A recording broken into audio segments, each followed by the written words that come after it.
One sibling slides the cracked laundry basket away from the couch. The other, already bent over the hallway clock, lets out a soundless gasp when the battery door pops open and the pendulum freezes on 11:07. Just as the emergency pendant draped over the railing flickers orange, like it's begging to be remembered. The tray of pills she was carrying lists both their names, and a single tablet rolls toward the dark stairwell, trembling as if it wants to fall, while the clock hand refuses to move. The hallway smells faintly of detergent and the lingering sweetness of the blister pack. The routine is already wrapping around them like the worn rug beneath bare feet.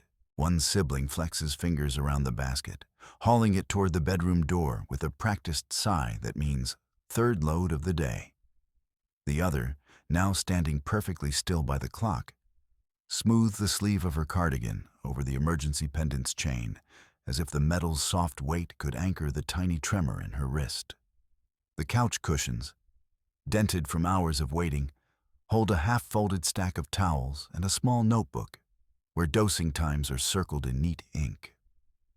A breeze from the open kitchen window lifts the edge of the curtain, carrying the murmur of the street below. 2 cars passing, a dog's bark politely distant. On the counter, a thermos steams gently beside a dish rack, where breakfast plates drip silver. The sibling with the laundry basket slides it aside just enough so the fallen tablet can be scooped up with a practiced tilt of the wrist. It never rolls further than the first step. The clock's pendulum stays frozen at 11:07. But that, too, is part of the rhythm. They will wind it later, like everything else, when the schedule allows. For now, meals are plated, pills counted, and caregiving's quiet cadence keeps the house steady. Nora slides the pill sorter across the kitchen counter, each compartment labeled with Monday and Tuesday scribbles. She taps midday and evening slots, swaps blister packs from the visiting nurse's bag, and riffles through the binder for the new dosage note Dr. Halperin dictated last night. Jordan is on the way with a grocery order, but the clinic buzzes before he can haul in the boxes. "We need to update the oxygen tank sooner," the nurse says. Her saturation dipped after dinner. "Is there someone who can drive her in now?" Nora glances toward her sister, Elise, who stares at the living room wall, fingers tracing the chipped paint as if counting the strokes could slow time. "I can take her after we finish the meds," Nora replies, already moving to the hall to grab the portable tank. "Jordan, can you load the walker?" Jordan appears in the doorway with the groceries balanced on his hip. He drops the bags and goes straight for the walker, clipping a strap around the folded frame. "Did you call Rachel back?" he asks, glancing at the board where the list of appointments is pinned beside sticky notes reading meds, laundry, lab. Rachel's voicemail. "I left a message when the clinic called," Nora says. "After the appointment, we need to loop her in on tonight's pacing schedule." Elise turns, her hand brushing the counter as if to steady herself. "I only have 15 minutes before the nap, Nora." Her voice cracks, the words hanging between them. Jordan picks up the oxygen tank and winces as it slips. "Let me do it," he says, kneeling to hook it into the cart. "We can ride together." Nora wraps a wraparound scarf around her chin. She holds Elise's gaze for a beat, then nods. "Drink the broth before we go. I'll bring the thermos." As she leads Elise past the faded medals on the hallway shelf, Elise clutches the walker strap like it's a lifeline. Nora checks the timer on her phone. They have 15 minutes to get the car, strap in the tank, and still make it through the new intake nurse's window. At the front door, Elise stops. Tears well, but Nora doesn't flinch. She hands Elise the thermos, then fastens the seatbelt while Jordan steadies the walker. "We'll be back before the swelling wakes up," Nora says, voice steady though it shakes at the edges. When they climb into the car, Jordan hits the side mirror into place, then turns to Nora and offers a small, tired grin. "We kept the oxygen from dropping today," he whispers. The car rolls toward the clinic, the rearview mirror framing Elise's softened profile. In the dash light glow, Nora's hands grip the wheel, and for a second, between the steady hum of the engine and the staccato tick of the wipers, there is a quiet, real reward. Another controlled breath. Another day navigated together. Nora clicks the pill counter shut, sliding blister packs into the labeled tray, while the appointment board glares back from across the kitchen, the new respirator check slot already penciled in for Tuesday. Elise's oxygen line hisses softly in the next room, a quiet third presence that makes the kitchen smell faintly of hot plastic. Mara appears in the doorway with a stack of towels draped over her arm, shoulders hunched like she's bracing for another load. "Thanks," Nora says without looking up, then taps a sticky note onto the board reading, "Jordan, refill canister after lunch." Her fingers hesitate on the magnet holding the medication Nora stripe. She pushes it a little harder than needed. Mara sets the towels on the counter. "I can take Elise around the garden," she offers, quiet enough that the words barely shake the air. Jordan steps in, carrying the empty juice pitcher from the bedroom tray. "Did Elise nap?" he asks, but Mara doesn't answer. She grabs the pitcher and rinses it at the sink, then reaches for the living room doorknob. "Hold up," Jordan says, glancing at the chore board. "You handled mornings all week, Mara. Let me finish the oxygen check. You can sit with her a while." Mara straightens, letting go of the knob. Her jaw clenches. She doesn't yell. She doesn't need to. "You're editing the board again, instead of seeing the pile in the laundry basket," she murmurs, and the sharpness in her voice cuts through the refrigerator's hum. "That's fine. I'll just take the long route outside so I don't have to see the board either." Nora sets the pill tray down, so suddenly a couple of pills rattle. "You're the one who said you wanted to be active," she says, fingers still on the countertop. "If you need me to." "Need you to what?" Mara snaps, then closes her mouth and exhales through her nose. The words hang between them, heavy as the laundry basket on the floor. "It's okay." Jordan opens his mouth, then shuts it. He sighs and reaches into the pantry for the tea box Elise isn't drinking anymore. "I'll go refill the canister," he says, voice deliberately steady. "You take the walk. I'll be back before you hear the pump." Mara doesn't respond. She steps past Jordan, shoulders already curling in on themselves like she's trying to make herself small enough to slip behind the door. Before she pushes the screen open, she spins around, drops the towels into the basket without folding them, and says, "If I'm invisible, tell Elise I said hi." The words land soft but sharp. Jordan just nods and shuts the pantry door. Nora touches her thumb to the last sticky note and smooths it flat, as if proving she isn't ignoring Mara doesn't change that she's slipped into another shift. Minutes later, Mara is on the patio steps, head tilted up to the sun. Jordan returns from the basement with the new canister. He doesn't say anything about the board. He just sets the canister next to the compressor and places a paper cup of tea on the counter for Nora. "Maybe add a rest slot between the shifts for..." Nora starts, then stops, letting the idea hang unfinished. She flicks her eyes toward the closed living room door, then back to the board. She sticks a new tiny note. "Mara, keep the garden bench," and underlines it twice. Mara calls from the patio, "Tea out here? You could bring it to me, too."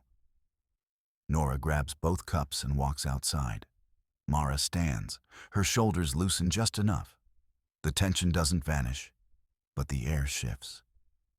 They both hold the cups with hands that tremble barely, yet keep them steady. Mara accepts the tea without a word. and Nora sits beside her on the bench. The silence between them hums, but the cups warm their hands. For a moment, the board's glow is muffled by sunlight. Mara looks down at the plants she watered and nods once, slow, as if that small acknowledgement is enough for now. The kitchen clock ticks past noon as Nora moves the pen along the chore board, erasing Mara, oxygen runs, and replacing it with Jordan, oxygen check, Mara, bench, perch, in a sharp stroke. Her hand hesitates over the bottom corner where Mara is written in lighter ink, but she keeps drawing the line and steps back. The board hums with reality. 3 boxes pinned, a column of sticky notes curling at the edges. She's still in scrubs, sleeves pushed above the elbows, the faint scent of antiseptic clinging to her shoulders. Mara leans against the counter, fingers drumming the laminate so hard she leaves grooves. "You erased my name," she says, low. The air tightens. Nora swallows, keeps her voice steady. "I'm carving out the bench spot like you asked. That way you know when it's yours this afternoon, no surprise question. Jordan will handle the oxygen until Sarah's cousin gets here. I'll still do the meds rounds, but you'll keep pretending you don't feel it." Mara cuts in, eyes on the board. "You keep acting like you're just a scheduler. Jordan's running oxygen, so you're in charge of whatever's left. And I'm somehow still the only one who has to prove I'm not broken." She steps closer, the tension in her shoulders snapping the silence. Jordan comes in from the hallway, the heavy refill canister under one arm, wiping his palms on his jeans. "I already checked the gauge," he says, setting the canister down with a controlled clunk. Another meter ticked over to green. He looks between them. Nothing's on fire. "The board says I'm on oxygen until dinner. You two need to eat." The edges of exhaustion show in how he keeps the canister by the sink instead of where Mara usually expects him to tuck it. Mara jabs a finger at Jordan's chest. "So I'm supposed to believe you can drop everything for me, while you're still pretending I'm the one who can't ask for help without being judged?" Her voice cracks over the last words, and she slams both palms against the counter so hard the coffee mug shudders. Jordan doesn't flinch. He leans in, breathing shallow. "I'm not pretending anything. I'm just sick of hearing you retell the same speech about being a burden. You're the one who keeps apologizing for needing a break." "Because I am a burden." Mara shoots back, and her shoulders shake. "Every extra hour I ask you to recheck oxygen feels like I'm asking you to choose between me and your life outside this house. I can't even say I'm tired without hearing how much I've done already. That's what I'm confessing. That's what's happening. I don't know if it's love anymore. It feels like obligation with guilt baked in." Jordan's jaw clenches. Nora has her pen hovering, eyes wide. The guilt Mara wears isn't a story. It's the smear of mascara from crying into a towel last night. She's confessing it now, right there. Jordan steps back, not touching her. "Then tell me how to be better," he says quietly. "Tell me how to stop hearing you say you're dying a little every time you ask for help. I can't fix what you need, but I can stop pretending it's not happening." His voice trembles near the end, a mirror of the guilt he's carried about not doing enough. Nora moves closer, the pen now a drumstick tapping the board. "Mara," she says softer, "I can swap the bench duty with the meds check this evening. Jordan can take over the oxygen for the late shift, and I'll stay with him so you can leave for a second. Take 20 minutes, go sit in the yard, phone off." There is a pause where Mara's eyes dart between them, calculating. Mara's shoulders lower a fraction. She grabs the board, turns it to show a blank column labeled Mara's Minute. "I don't want to feel like I have to justify a break," she whispers, but her fingers loosen. So, Nora, you do it. Jordan, you watch. I'll try to stop apologizing for needing this. Jordan sets the canister down gently and opens the cabinet for the spare tank, breathing out a laugh that is nearly a sob. And I'll make sure you're the only one getting a full bench spot. No more disappearing to the hallway every time someone says your name. Mara lets out a long breath and slides her palm over the bench spot on the board, the marker shading her own name this time. It isn't a solution, but it's a confession laid bare. A moment where resentment, love, obligation, and guilt tangle in the same breath. The board now holds a note. 20 minutes, Mara. No explanations. The reward comes quietly. Jordan sets a timer on his phone, and Nora reaches across the counter to rest her hand against Mara's wrist, the gesture steady. Mara nods once, eyes closing as she leans into the bench slot she claimed. They don't fix everything, but they agree to see the strain, not pretend it isn't there. That is a small piece in the middle of the guilt-filled room. Mara leans her back against the kitchenette doorframe, the bench beneath her still warm from Jordan's shift. A clock above the board reads 3:14 a.m. A smear of coffee grounds from last night's spill catches the light. She rubs her temples, then reaches up and adds a new sticky next to 20 minutes Mara. No explanations. The note simply says, "When I leave, stay until I'm off the ceiling." The blue ink trembling until she presses harder. Jordan slides the empty canister into the carrier and sighs, the metal rasping under his palms. "I'll finish the refill," Jordan says, eyes flicking to Mara. "You look like you haven't slept in days." Mara lifts her chin. "It's fine." Her fingers fidget with the marker. "I needed to." She stops when Nora steps in carrying a tray with cups, her steps careful. Mara's shoulders drop slightly. "Hey," Nora says, placing a cup beside Mara's knee. "Jordan texted that the night shift went smooth. Thank you." Her voice is soft. She still sets the chore board to face the room so Mara can't sneak glances without being seen. Mara swallows. "I know." The words hang before she forces them into a grin. "I just wanted to say thank you too, for the note." Nora crouches to meet Mara's eyes, the tray rattling. "The bench was yours. Take the time. I'll make sure no one moves the note." There is a flash. Mara's fingers curl and she lifts the marker again, scribbling under the existing note. "I'm not a bench." Her pulse drums in her throat, the marker tip scratching louder than it should. Jordan notices the tremor and reaches for the canister lid, his movement steadying hers. "I'm trying to say," Mara begins, but her voice shrinks. She swallows the rest and smiles too wide. "I'm grateful, really." Her hand forces the marker down to a stop. She pushes off the bench, the wood complaining, and starts toward the hall. But the hallway light catches her face, revealing bruise-colored circles. "You don't have to bottle it up," Jordan blurts, one step in front of her, hands open. "If we're crushing you, not literally, we can rotate another chore." Mara freezes, the words hitting a place she doesn't want opened. She turns slightly back, fingers still on the doorframe. "It's fine," she says so fast her teeth chatter. "I just need the bench, that's all." Nora sets the tray on the counter and reaches out, a ghost of a touch on Mara's elbow before she pulls back. "You get the bench, and I'll cover the afternoon load.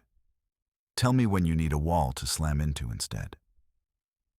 Mara's jaw relaxes. Her shoulders loosen by a fraction. "No explanations," she murmurs, echoing the note, and walks down the hall. Her steps are measured, and for once they don't sound like she's carrying the house. Jordan exchanges a look with Nora, and when Mara disappears around the corner, He slides the refilled canister into the cart. "I'll stay on the oxygen runs," he says low. "You both take the afternoon shift with Mara's break in mind."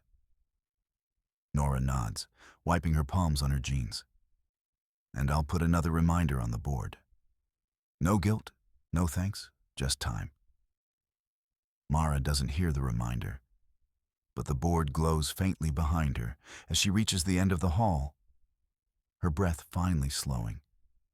The bench waits, the note still in place. The oxygen gauge ticks with the rhythm of someone holding their breath forever. Jordan bends over the cart, snapping the new canister into line, a slow click that until now meant just the next chore. Nora stands behind the couch, clipboard in one hand, finger tracing the chore board.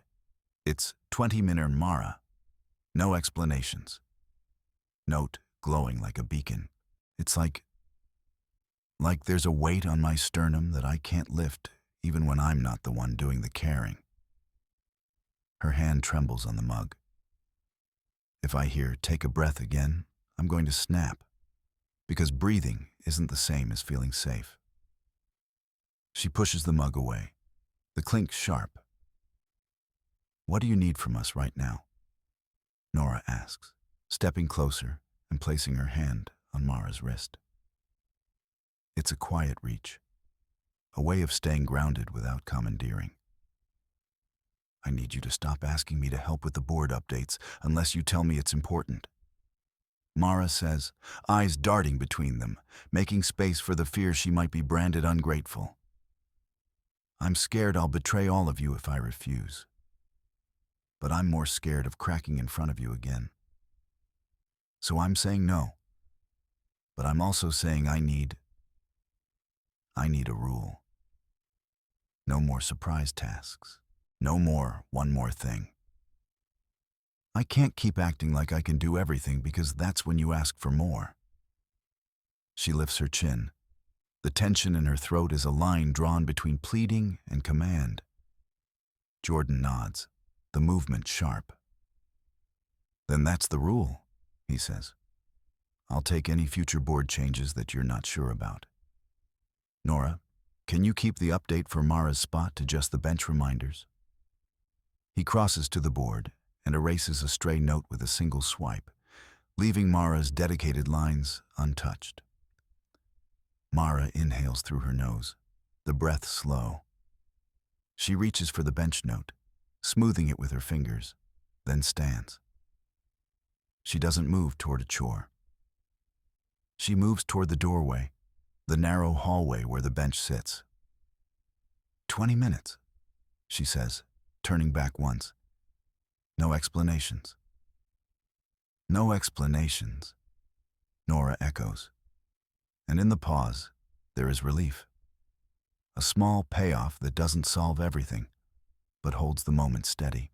Mara steps onto the bench, sits down, closes her eyes, and for the first time since the confession, lets herself stay still without the pressure of being observed. Jordan heads down the hallway, aligning the oxygen line himself. The house settles around that new, fragile boundary, each person recalculating their steps to honor it. The kitchen light hums above, the chore board glowing amber across the counter.